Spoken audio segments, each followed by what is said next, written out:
Au nom de Dieu, le Père, le Fils et le Saint-Esprit. Père bien-aimé Dieu Tout-Puissant, c'est avec une grande joie et une profonde reconnaissance que nous venons vers toi en ces instants, ici dans ta maison. Nous te remercions de nous avoir appelés à toi. Nous te remercions de nous avoir accordé ta grâce, ton pardon, de nous avoir accordé ton aide et ton soutien. Nous te remercions, bon Père Céleste, que tu sois non seulement ce Dieu créateur, ce Dieu tout-puissant, qui règne dans les cieux et sur la terre, mais que tu sois aussi notre bon Père Céleste, celui à qui nous pouvons nous adresser dans notre humanité, dans nos faiblesses, dans nos imperfections. Père bien-aimé, nous te remercions également de pouvoir vivre cette rencontre ensemble ce soir dans ta maison. Chaque fois que nous venons vers toi, nous savons que tu souhaites t'adresser à nous, te révéler à chacun d'entre nous à travers le Saint-Esprit. Permets au Saint-Esprit de nous enseigner, de nous conduire avec sagesse, nous accorder force et bénédiction. Nous, tes serviteurs, nous te prions, tu voudras nous sanctifier pour la mission que tu nous as confiée d'annoncer ta parole. Nous cherchons pour cela la communion avec l'apôtre patriarche, avec notre apôtre de district. Et dans cette communion, mon Père Céleste, nous incluons aussi tous les officiants dans toutes les communautés. Emplis-les de ta force, emplis-les de ta sagesse et de ta paix. Mon Père Céleste, permets-nous aussi de prier ensemble pour tous ceux qui sont éprouvés. Nous prions pour les malades, pour les affligés. Nous prions pour les familles en deuil. Nous prions pour tous les hommes qui souffrent dans ce monde. Mon Père Céleste, sois présent, particulièrement là où la détresse est la plus grande. Et témoigne ton amour, ton affection et ta bienveillance à l'homme que tu as créé à ton image. Ce soir, accorde-nous ta parole. Mon Père Céleste, bénis également les actes qui auront lieu. Trois fidèles recevront le don du Saint-Esprit. Que cela soit aussi une source de joie, une grande bénédiction pour chacun des tiens, pour la communauté tout entière. Donne-nous la protection par le service de tes anges. Permets à nos bien-aimés de l'éternité d'être avec nous. Exauce notre prière. Nous te le demandons au nom de Jésus, ton Fils bien-aimé. Amen. Amen. Chers frères et sœurs, pour ce service divin, je vous fais lecture d'une parole biblique que l'apôtre patriarche nous a donnée il y a quelque temps déjà, dans l'évangile selon Matthieu, le 13e chapitre, le verset 33. Il leur dit cette autre parabole. Le royaume des cieux est semblable à du levain qu'une femme a pris et mis dans 3 mesures de farine, jusqu'à ce que toute la pâte soit levée. Jusqu'ici la parole.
Chers invités, c'est une grande joie de pouvoir ce soir partager quelques instants ici dans la maison de Dieu. Pour notre bon Père Céleste, quand je dis quelques instants, pour notre bon Père Céleste, en fait, il souhaite nous transmettre à travers le Saint-Esprit sa parole, nous transmettre sa volonté. Ce que lui pense, ce qu'il pense être bon pour chacun d'entre nous, pas seulement bon, le meilleur. Dieu nous donne toujours le meilleur. Il nous accorde ce dont nous avons besoin par excellence. Et vous venez de chanter, c'est une vraie strophe, un vrai cantique d'encouragement et de confiance en Dieu. Le mal ne peut m'atteindre si Jésus est avec moi. Et c'est une parole forte que nous voulons prendre avec ce soir en nous disant, si Jésus est avec moi, si Christ est dans mon cœur, le mal, rien ne peut finalement m'atteindre. C'est vrai que le mal dans le monde, tel que nous le vivons, est souvent, malheureusement trop souvent, un mal qui peut être destructeur. parfois le mal n'a pas de limite. Et nous avons le sentiment que nous sommes face au mal, nous sommes sans ressources. Nous n'avons pas aucun moyen de réagir ou de nous opposer, de résister au mal. Chers frères et sœurs, j'aimerais juste nous rappeler que ce que les choristes ont chanté n'est pas juste une métaphore, tout simplement pour dire, oui, si Christ, si tu crois en Jésus-Christ, alors le mal ne pourra pas t'atteindre. C'est juste ce que vous avez chanté. Ce n'est pas seulement une métaphore. Tout simplement pour rassurer l'homme croyant et pour lui dire, ne t'inquiète pas, tout ira bien, tu verras à la fin, les choses iront. Notre Seigneur a véritablement remporté la victoire à travers la résurrection et à travers d'abord son sacrifice, puis la résurrection. Il a véritablement remporté la victoire sur le mal. Pour le dire avec des mots simples, le diable sait aujourd'hui déjà qu'il a perdu. Il sait aujourd'hui déjà, l'esprit d'en bas sait aujourd'hui déjà qu'il ne remportera pas la victoire. Parce que Christ a vaincu le monde. Il a remporté la victoire sur la mort, et donc aussi sur le mal, et sur tout ce que nous voyons aujourd'hui, qui est souvent un mal destructeur pour l'homme. Mais à la fin, comme l'apôtre patriarche le dit souvent, c'est Christ qui gagne. La victoire est déjà acquise. Notre Seigneur n'a plus besoin de faire d'autres choses, peut-être d'apporter encore une autre résurrection, une autre victoire. Non. La victoire qu'il a remportée, elle est définitive pour le salut de tous les hommes. Et ce soir, nous avons, merci pour le cantique d'introduction que vous venez de chanter. Et ce soir, nous avons une parole biblique où il est question du levain. Le royaume des cieux est comparable et semblable à du levain qu'une femme a pris et mis dans 3 mesures de farine, jusqu'à ce que toute la pâte soit levée. Dans beaucoup d'autres traductions, et je ne sais pas pourquoi là les Français ils font un peu spécial, dans d'autres traductions il est dit que le levain est caché dans la pâte. Et c'est vrai que pour faire du pain, il suffit de mettre un peu de levain, quelques grammes de levain, pour faire lever toute la pâte. Je ne suis pas boulanger, je n'y connais rien du tout. Mais c'est Jésus qui nous enseigne. Cette parabole est une parabole, ce n'est qu'un verset dans les Saintes Écritures, dans lequel Christ s'adresse à nous en nous disant, ben oui, le royaume des cieux, il est comparable à ce levain qui permet à la pâte de monter. Le levain développe un processus pour que finalement la pâte puisse lever. Et sous certaines conditions, bien sûr, cette pâte lève pour faire du bon pain. Et notre Seigneur dit, eh bien oui, le royaume des cieux, c'est exactement pareil. Chers frères et sœurs, le Seigneur, on en a parlé dans la sacristie, c'est un enseignant formidable, exceptionnel. Il s'adresse là à ses disciples et il les enseigne à travers des paraboles. Il est dit d'ailleurs dans le chapitre 13, il est question des explications. Il dit, j'ouvrirai la bouche et je parlerai avec des paraboles. Mais faut-il encore trouver la parabole? Jésus était empli du Saint-Esprit et en inversé, il définit ce qu'est le royaume des cieux. La parole biblique, elle s'adresse tout d'abord à lui.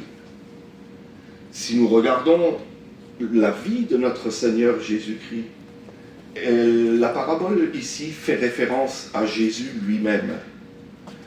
On lit dans l'Évangile selon Luc que le royaume, lorsque notre Seigneur Jésus est venu sur terre, il est dit qu'à travers lui, le royaume des cieux est venu parmi les hommes. Et personne n'a rien remarqué. ne s'est rien passé de particulier. Jésus était un homme comme les autres. Il avait la même apparence que tous les autres. Il souffrait, il avait faim, froid, soif. Il vivait comme chaque homme. Et il n'y avait là aucune différence visible entre Jésus et les autres et les contemporains de Jésus. D'ailleurs, c'est tellement marquant que lorsque les gardes sont venus arrêter Jésus, ils ne savaient même pas qui c'était. Judas a dû embrasser Jésus pour montrer aux gardes, c'est lui que vous devez arrêter. Tellement il ressemblait à n'importe qui, il n'avait aucune différence par rapport à toi, par rapport à moi. Et pourtant, lorsque l'évangéliste Luc écrit et dit « Par Jésus, le royaume des cieux est venu dans le monde, est venu au milieu des hommes », c'est comparable à ce levain qui est mis dans la pâte. Rien de spectaculaire ne s'est produit. La première, lorsque nous avons parlé à l'instant de la victoire de notre Seigneur Jésus sur la mort, sur le mal, cette victoire au début, elle n'était pas visible. La victoire sur le mal, sur la mort, était d'abord pour notre Seigneur Jésus une victoire intérieure. Et ce n'est qu'à la résurrection qu'on a véritablement compris qui était Jésus, quelle était la victoire qu'il a apportée par sa résurrection pour le salut de tous les hommes. Notre Seigneur Jésus était un homme comme tous les autres, mais lorsqu'il est ressuscité, il a permis aux hommes, il a ouvert la voie au salut pour tous les hommes. Rien n'était visible, rien. C'est comme ce levain dans cette pâte qui de manière invisible lève. Et il s'est produit là à travers, lorsque notre Seigneur a envoyé son Fils Jésus sur terre, il s'est produit exactement la même chose. On pourrait regarder, si nous regardons d'aujourd'hui vers la Palestine, si nous regardons vers Jérusalem aujourd'hui, c'est tout petit par rapport à l'histoire, au monde. Ce n'est qu'une toute petite région dans laquelle Jésus est né. En plus, une région qui, à l'époque, du temps de la naissance de Jésus, était entièrement dominée par les Romains. Comment ? Rien n'était visible, rien n'était spectaculaire. Et pourtant, Dieu a envoyé son Fils. Le royaume des cieux s'est installé sur terre pour le salut des hommes. Chers frères et sœurs, c'est une belle image, je trouve cette image que Jésus a donnée tout d'abord de lui-même, formidable, mais elle n'est pas seulement valable pour lui, elle est aussi valable pour notre salut, pour chacun d'entre nous. Ce levain qui lève et qui fait lever la pâte. D'ailleurs, j'ouvre une petite parenthèse, je ne sais pas si c'est vrai, vous savez, les biblistes et les théologiens, ils ont toujours plein d'avis. Mais j'ai lu, un théologien raconte que ces 3 mesures de farine sont en fait une quantité incroyable. On parle de 600 kilos dans certaines traductions, je ne sais pas si c'est vraiment vrai. Mais je voudrais juste mettre en parallèle cette petite mesure de levain est plus forte que toute la farine. Elle permet à toute la pâte de lever. Et si nous regardons, chers frères et sœurs, dans notre propre vie de foi, nous aussi, nous vivons la même chose que notre Seigneur Jésus-Christ. Par le Saint scellé, la vie divine a été déposée dans nos cœurs et dans nos âmes. Et cette vie divine est comparable à ce levain. Il y a là aussi, ce soir, il y aura également 3 saints scellés. Il n'y a là rien de spectaculaire. Rien ne se passe. On ne voit rien de spécial. Et pourtant, pour celui qui laisse ce levain agir, bien sûr, notre Seigneur a défini quelques règles pour que le levain puisse véritablement agir et envahir nos cœurs et nos âmes, pour que ce processus puisse se faire. le levain permet à toute la pâte de lever. Il y a quelques conditions, c'est vrai. L'apôtre patriarche dit, pour faire une bonne pâte, il faut veiller à la bonne température. Il faut veiller aussi à ce que le taux d'humidité soit bon. Les spécialistes, ils doivent savoir ça. Et, chers frères et sœurs, il en va de même pour nous. Pour celui qui veut vivre sa foi, pratiquer sa foi, il a besoin d'être à l'écoute de la parole de Dieu. Besoin d'être à l'écoute de l'enseignement des apôtres. Il a besoin de recevoir le pardon des péchés. Il vient également avec un cœur repentant devant notre Seigneur pour vivre la Sainte Seine, le pardon des péchés et la Sainte Seine. Ces éléments permettent, excusez-moi l'expression, à la pâte de lever. Elles nous permettent de nous préparer pour le retour de notre Seigneur Jésus-Christ. Et nous sommes nous-mêmes, je dirais, les boulangers de notre âme et de notre cœur. C'est à nous de veiller à ce que Dieu met à notre disposition à travers sa parole et les sacrements permettent aussi à cette pâte de lever, de grandir, de se développer. Cela nous permet de ressembler à notre Seigneur Jésus-Christ. Comme il est dit dans cette parole biblique, dans cette parabole, le royaume des cieux est semblable à du levain qu'une femme a pris et mis dans 3 mesures de farine. Et pour que ce levain puisse prendre, cela ne dépend pas de notre nature humaine. Dieu nous vient en aide, vous l'avez chanté, malgré nos imperfections, malgré nos faiblesses et nos manquements. Ce qui est magnifique à travers cette parole biblique, c'est que Dieu voudrait, à travers Jésus, dire aussi, moi je suis en mesure de faire de grandes choses avec ce qui est petit. Je suis en mesure de faire des choses extraordinaires avec des gens ordinaires. Notre Seigneur était quelqu'un d'ordinaire, mais parce qu'il était empli du Saint-Esprit, il a porté la victoire sur la mort, il a porté la victoire sur le mal. Je vais prendre un exemple qui me vient à l'instant. Je pense à l'apôtre Paul. Paul était un rival de notre Seigneur Jésus-Christ. Cette nouvelle religion qui s'installait à Jérusalem et dans les environs, il l'a condamnée. Il est dit dans les Actes des Apôtres qu'il ravageait l'Église de Christ, qu'il emprisonnait les fidèles. Et pourtant, notre Seigneur est allé à sa rencontre. Et l'apôtre Paul, d'abord c'était Saul a écouté, a répondu à l'appel de notre Seigneur, et de Saul est devenu le futur apôtre Paul. Seul Dieu est en mesure de réaliser ces transformations spirituelles, ces métamorphoses. Et chers frères et sœurs, je prendrai un dernier exemple. C'est l'image de l'Église. Cette parole biblique, elle fait aussi allusion à l'Église, à l'image de l'Église. L'Église n'a pas été créée par une personne. L'Église de Christ a été créée par Christ lui-même. Et l'Église est de nature divine, puisqu'elle est créée par notre Seigneur Jésus-Christ et par notre Dieu. Et donc l'Église est de nature divine, mais cette nature divine, c'est ce levain que Dieu a mis au sein de son Église. Nous ne voyons que la partie visible. Nous voyons les communautés, nous voyons les frères, avec leurs faiblesses, avec leurs imperfections. Nous ne voyons que la partie visible de l'Église.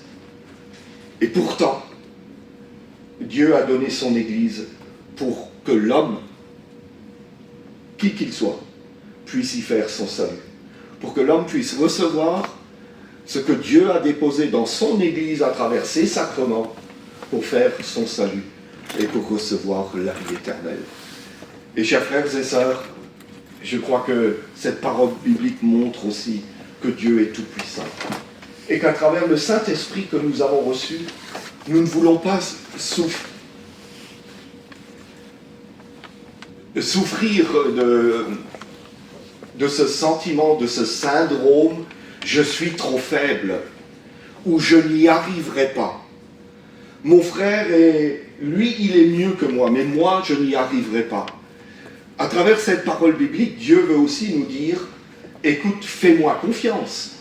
C'est le Saint-Esprit qui est le moteur. C'est le Saint-Esprit qui nous rendra dignes et parfaits pour le retour de son Fils. Non pas notre tête, notre raison, notre compréhension, notre intelligence, notre savoir. C'est ce que le Saint-Esprit, ce levain qui lève et qui produit une bonne pâte. C'est cette image que notre Seigneur Jésus voulait retransmettre, voulait donner à ses contemporains et à ses disciples en leur disant ce levain, cette pâte et ce levain qui lève, c'est l'image de Jésus. C'est l'image de notre foi, c'est aussi l'image de l'Église. Et vous savez, ce levain, il se répand au contact de la pâte. C'est lorsqu'on met le levain en contact avec la pâte, avec la farine, que la pâte peut monter. Et chers frères et sœurs, je pense à cette parole de l'apôtre Paul qui dit « L'amour de Christ a été répandu dans nos cœurs par le Saint-Esprit. » Cet amour de Christ nous permet aussi de répandre l'Évangile, de transmettre la bonne nouvelle à notre prochain et d'annoncer le retour de notre Seigneur Jésus-Christ. Voilà quelques pensées que l'apôtre patriarche a transmises. Il me semble que c'était en Argentine et que je voulais partager avec vous ce soir et annoncer à travers ce verset biblique, ce seul verset biblique de cette parabole du levain, que notre Seigneur, nous ne voulons pas compter sur nos propres forces, mais nous voulons compter sur le Saint-Esprit. Amen. Amen. Cher choriste, chantez-nous encore une strophe, s'il vous plaît. Et j'invite l'ancien de district, il voudra nous servir. 289.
Mes chers frères et sœurs en Christ,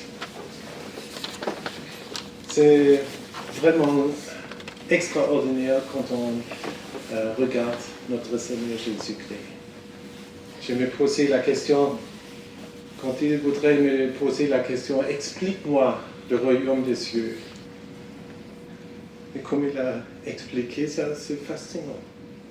Il a pris cette image, comme notre apôtre nous a expliqué, de cette levain et avec cette pâte, pour exprimer ou expliquer aussi le royaume des cieux. C'est une image que chacun d'entre nous peut amener à la maison dans notre jour quotidien. Parce que Jésus a toujours fait ça, parce qu'il a eu aussi cette expérience, il a prêché, il a fait des miracles, et il y en a quand même des personnes qui n'ont rien compris.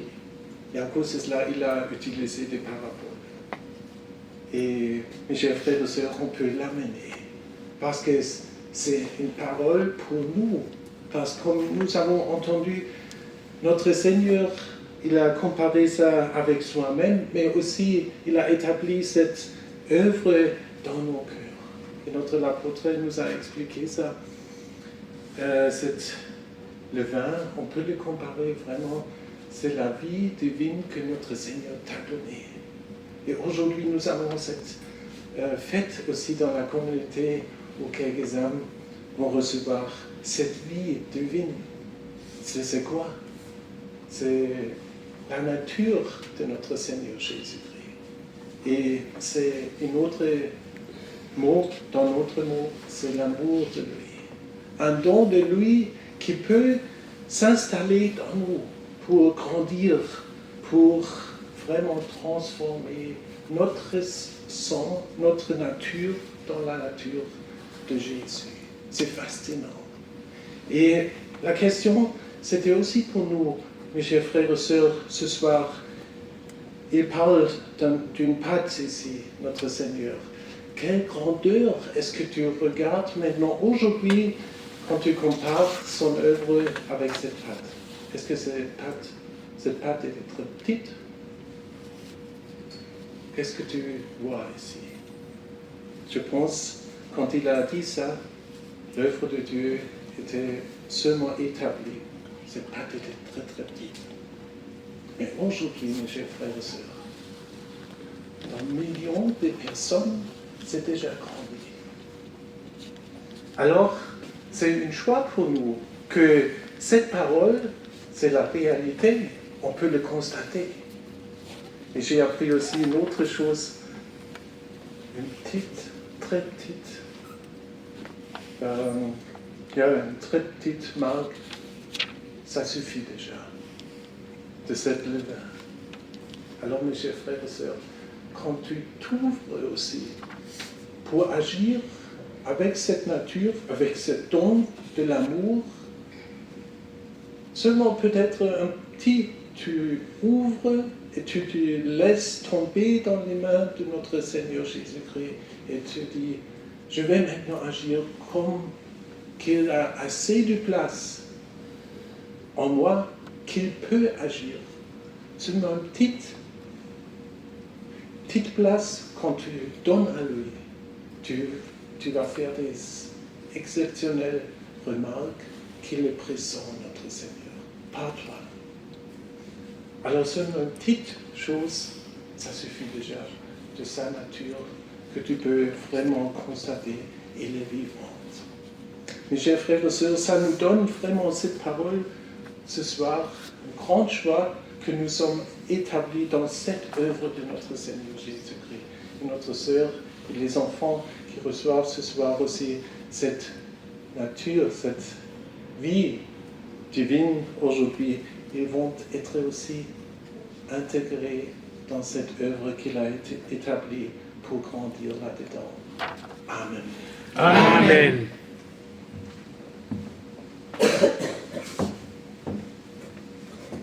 Oui, chers frères et sœurs, c'est une belle image que Jésus a donnée, une image simple à retenir finalement, mais ce qu'il faut véritablement retenir, c'est que ici, nous parlons du royaume des cieux. Non pas d'un royaume à venir, qui viendra peut-être dans des décennies ou on ne sait pas quand, mais d'un royaume qui est aujourd'hui déjà présent. Les disciples n'avaient pas non plus compris qu'ils faisaient partie du royaume. Ils étaient habités par la peur, par l'angoisse, quand Jésus leur a expliqué qu'il allait partir, qu'il allait mourir, qu'il allait souffrir. Et les disciples n'ont bien sûr pas tout compris dans ces explications. Mais à ce moment précis, le Seigneur leur a dit, Jésus leur a dit, vous recevrez une puissance. Le Saint-Esprit viendra sur vous. Un esprit de force, un esprit de vérité. Et chers frères et sœurs, dans notre vie de foi, Dieu nous demande de ne pas jouer solitaire, de ne pas perdre notre énergie avec nos propres forces, mais de nous servir de ce que Dieu lui-même a déposé en nous, Jésus a rassuré ses disciples en leur disant « Vous allez recevoir le Saint-Esprit à Pentecôte. » Et nous qui sommes détenteurs du Saint-Esprit, nous avons en nous la possibilité, tous les moyens pour faire notre salut. Il ne nous manque rien. Dieu nous a déjà tout donné, et si nous respectons les règles que notre Seigneur nous a fixées, chers frères et sœurs, Dieu fera le reste.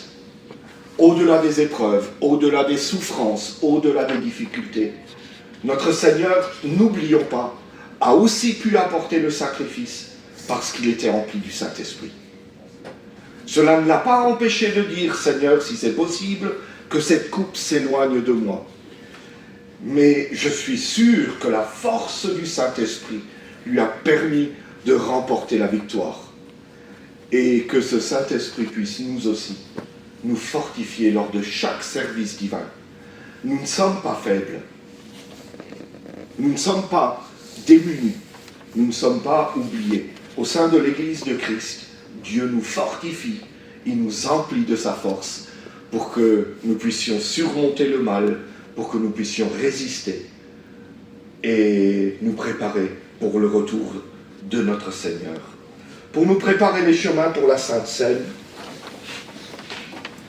je vous invite à chanter la première strophe du cantique 270.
Chers frères et sœurs, levons-nous et prions ensemble la prière de notre Père.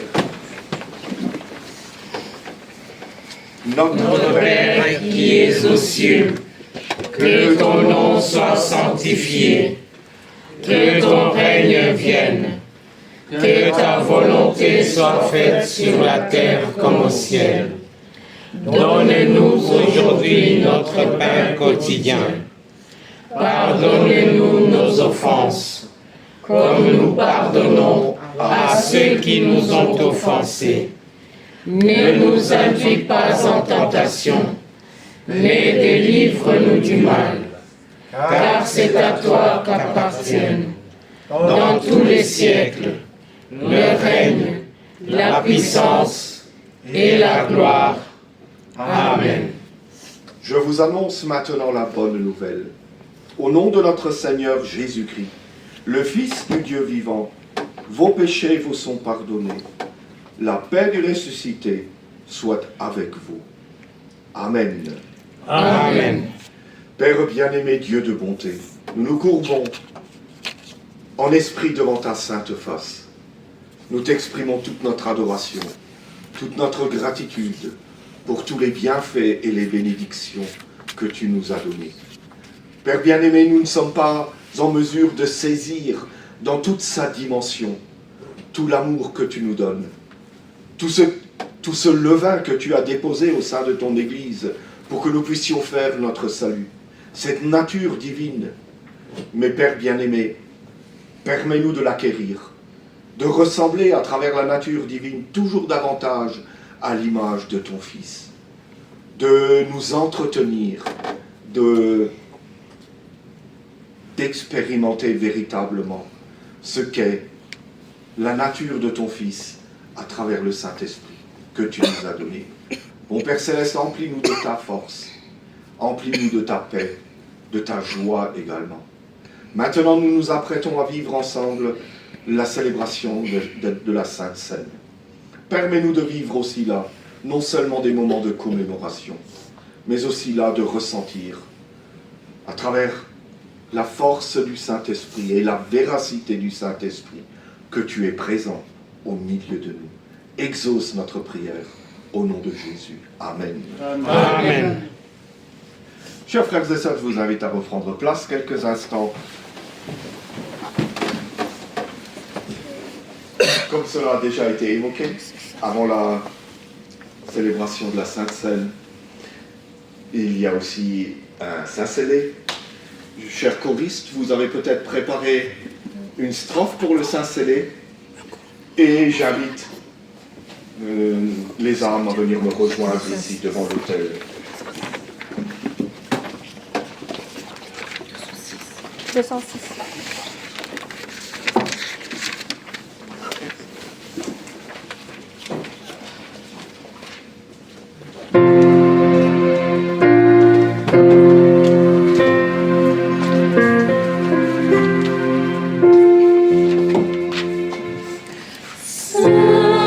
Saint-Esprit, guéris mon âme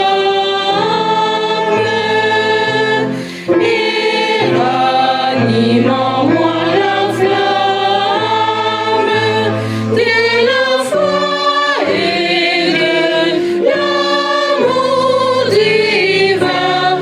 Emplis-moi des ailes enfin. Emplis-moi des ailes enfin.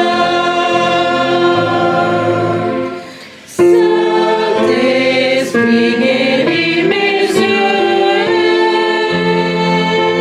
que je vois aussi mon Dieu.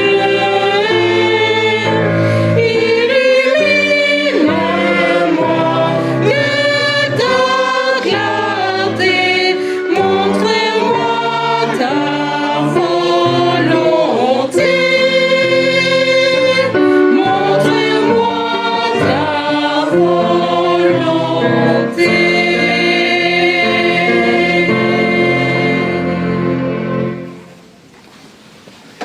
Merci beaucoup, chers choristes. Mes chères sœurs, chers enfants, je vous souhaite la cordiale bienvenue ici, devant l'autel du Seigneur. Et que vous puissiez vous sentir à l'aise ici. Je vois que tu te sens à l'aise, Féra. Toi aussi, Eliana. Les choristes à l'instant ont chanté une belle strophe, hein, et c'est un aspect du Saint-Esprit que j'avais complètement oublié, et que je voudrais maintenant développer encore en 2 minutes avant de vous dispenser le don du Saint-Esprit. Et le Saint-Esprit est aussi en mesure d'illuminer notre vie de foi. En fait, comme vous venez de le chanter, on parle souvent du Saint-Esprit comme un esprit de force, un esprit de sagesse, un esprit de joie. Si le Saint-Esprit illumine notre vie, lorsqu'on est éclairé par le Saint-Esprit, on est conscient que Dieu est avec nous. On est conscient sans cesse que Dieu éclaire notre chemin par sa parole. Le psalmiste l'avait déjà compris. Il avait dit « Ta parole est une lampe à mes pieds ». Et le Saint-Esprit est en mesure de nous éclairer aussi dans nos choix, dans nos décisions. Le Saint-Esprit est en mesure de nous montrer ce qui est mal, mais aussi d'éclairer le bien et de le mettre en face du mal et de montrer ce qui est véritablement le plus important. Le Saint-Esprit est en mesure de nous éclairer aussi dans notre vie de foi, dans les moments sombres, dans les moments d'épreuve, dans les moments de fatigue spirituelle. Par la parole de Dieu, le Saint-Esprit est en mesure aussi de se révéler à nous Et l'apôtre Paul l'a bien dit, le Saint-Esprit est répandu dans nos cœurs. L'amour de Dieu est répandu dans nos cœurs par le Saint-Esprit. Donc il y a quelque chose qui se passe véritablement, non pas de manière spectaculaire, mais pour nous en tant qu'enfants de Dieu, croyants, nous qui sommes croyants, notre foi nous permet de comprendre l'agir de Dieu, sa manière de faire, et de comprendre aussi ce que ce sacrement du Saint-Scellé veut dire. Par le sacrement du Saint-Scellé, vous devenez des enfants de Dieu. C'est que véritablement Dieu vous souhaite partager sa nature. Aujourd'hui, tout n'est pas visible. Mais quand on lit dans les Saintes Écritures, quand nous lui serons semblables, quand nous ressemblerons à notre Seigneur Jésus-Christ. Et ça, c'est l'œuvre du Saint-Esprit. Et je souhaite que vous puissiez véritablement ressentir, vivre cela, partager cela en famille, que cette œuvre du Saint-Esprit, que cette nature de Jésus puisse véritablement vous rendre joyeux et nourrir votre vie de foi, vous emplir de paix, vous emplir de joie et aussi vous permettre, vous emplir d'espérance. Parce que le Saint-Esprit nous permet de croire au retour de notre Seigneur. Même si les circonstances sont différentes ou prouvent peut-être parfois le contraire, nous savons que nous nous préparons pour le retour de notre Seigneur Jésus-Christ. J'aimerais maintenant devant Dieu et devant l'Assemblée vous poser la question. Tout d'abord à vous, ma chère sœur Madeleine, voulez-vous adhérer à la foi néo-apostolique telle qu'elle est formulée dans notre confession de foi et vous préparer pour le retour de Christ par la parole de Dieu, par les sacrements de sa maison? Mais voulez-vous aussi éduquer vos enfants dans la foi néo-apostolique pour qu'eux aussi puissent se préparer pour le retour de Christ et vivre de manière conforme à l'Évangile et se préparer ensemble pour le retour de notre Seigneur Jésus-Christ? Si c'est votre désir, alors dites-le à Dieu avec votre vie. Père bien-aimé, Dieu Tout-Puissant, tu as entendu le oui exprimé par la maman, non seulement pour elle-même, mais aussi pour ses enfants. Tu voudras déposer sur ce oui ta bénédiction. Permets-leur de garder fermement ce serment. Donne-leur les forces pour le garder. Moi, ton serviteur, sanctifie-moi, que je puisse dispenser le don du Saint-Esprit à notre sœur et aux deux enfants. Donne-nous la protection par le service de tes anges. Exauce notre prière. Nous te le demandons au nom de Jésus. Amen. Amen. Amen. Recevez le don du Saint-Esprit au nom de Dieu le Père, du Fils et du Saint-Esprit.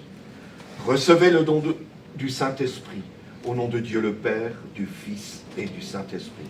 Par cet acte, c'est Dieu lui-même qui agit au-dedans de vous-même. Dieu agit dans votre cœur et dans votre âme.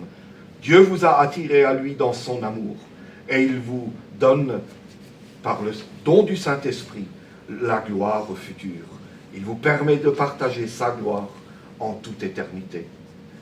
Dieu vous donne cette assurance qu'il vous accompagne, qu'il sera avec vous, qu'il prendra soin de vous.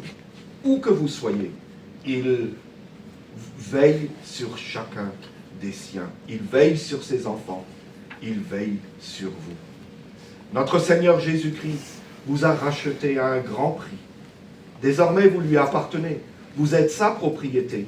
Vos noms sont écrits dans le ciel. Notre Seigneur Jésus est ce bon berger qui veille sur ses brebis. Et de cette manière, il veillera aussi sur vous. Il vous donnera la nourriture en temps convenable. Vous devenez des héritiers de la vie éternelle, co-héritiers de Christ, de son royaume. Que le Saint-Esprit vous maintienne dans la communion éternelle avec Dieu. Que la bénédiction du Très-Haut vous accompagne. Que la paix de du ressuscité soit avec vous. Amen. Amen. Voilà, ma chère sœur Madeleine, toutes mes félicitations. À vous, mes enfants, félicitations. T'es un grand garçon, hein? Et t'es une grande fille. Voilà, je vous félicite. Je vous souhaite, dans la communauté, de vivre beaucoup de joie, beaucoup de bénédictions et de grandir. Aux côtés de la maman, du papa et le papa est parti, il est en voyage, et vous lui transmettrez nos salutations. Merci.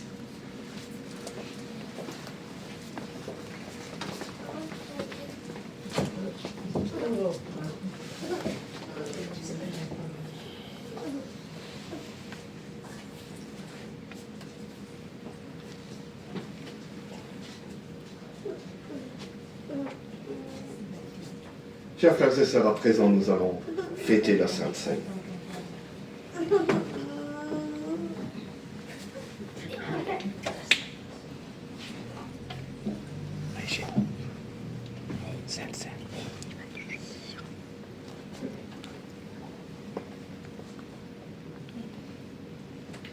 La table du Seigneur est prête.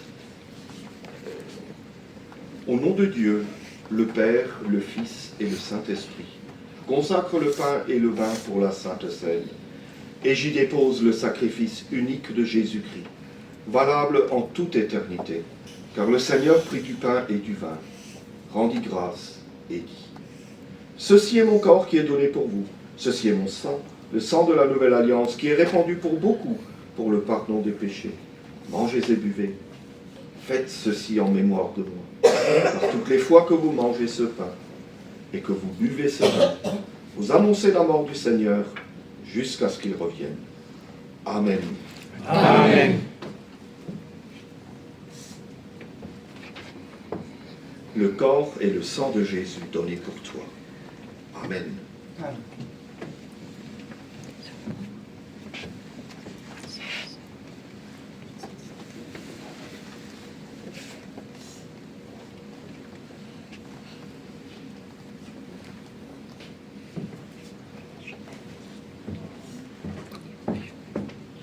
Le corps et le sang de Jésus donnés pour toi.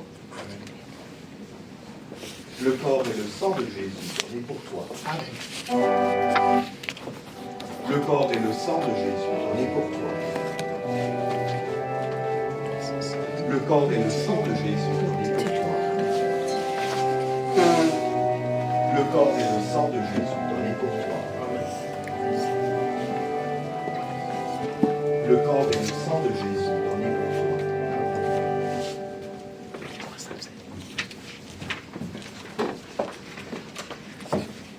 Merci, chers frères et sœurs.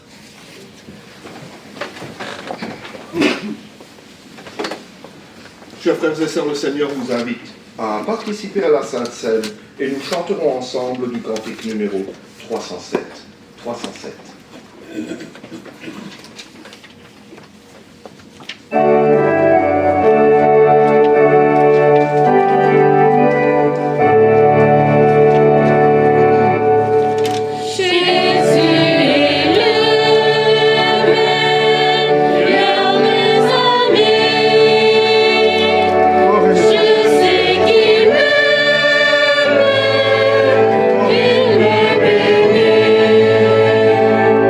Je suis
Remercions. Père bien-aimé, Dieu Tout-Puissant et Dieu de bonté, nous venons à la fin de cette heure de grâce et de bénédiction que tu nous as offert dans ta maison, te remercier. Nous te remercions pour ta parole. Nous te remercions pour l'enseignement saisissant que nous avons reçu de notre Seigneur Jésus-Christ à travers ces paraboles. Mon Père Céleste, permet maintenant aussi que ce levain, cette nature divine, puisse également nous habiter et puisse nous permettre de grandir, de nous développer intérieurement pour ressembler toujours davantage à l'image de notre Seigneur. Mon Père Céleste, bénis les offrandes, bénis les services et les sacrifices qui sont consentis. Dépose aussi là-dessus ta bénédiction. Prends soin des communautés de Wallonie, particulièrement ici, de Verviers, de Liège. Bénis les responsables de communautés, bénis les équipes ministérielles. Prends soin des plus petits jusqu'aux aînés. N'oublie aucun des tiens. Nous pensons tout particulièrement à ceux qui sont malades, à ceux qui n'ont pas pu venir ce soir dans ta maison. Mon Père Céleste, tu voudras aussi leur offrir ta bénédiction. Nous prions pour l'apôtre patriarche. Nous prions pour l'apôtre de district. Tu voudras les accompagner, les fortifier dans leur grande, dans leur noble mission, mais dans une mission aussi exigeante. Emplis-les, donne-leur la santé et emplis-les de ta force. Prends soin de tous les serviteurs actifs et retraités. N'oublie aucun des tiens. Prends soin de tous les ministres. Exauce-nous, nous te le demandons au nom de Jésus, ton Fils bien-aimé. Amen. Amen. Que la grâce du Seigneur Jésus-Christ, l'amour de Dieu et la communion du Saint-Esprit soient avec vous tous. Amen.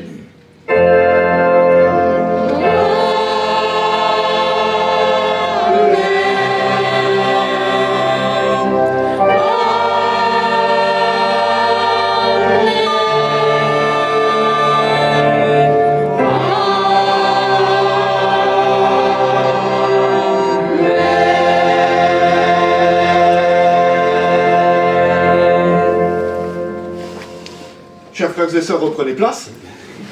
Un grand merci à chacun d'entre vous. Ça fait plaisir de se revoir. Et merci aussi aux Liégeois qui nous ont rejoints ce soir. L'évêque devait être parmi nous, mais il était dans un embouteillage et il m'a dit, vas-y, sinon on ne sera pas à l'heure. Au bout d'un moment, il a fait marche arrière, il est rentré. Il est allé voir l'apôtre Gert, je crois. Ah, hein, je crois, oui.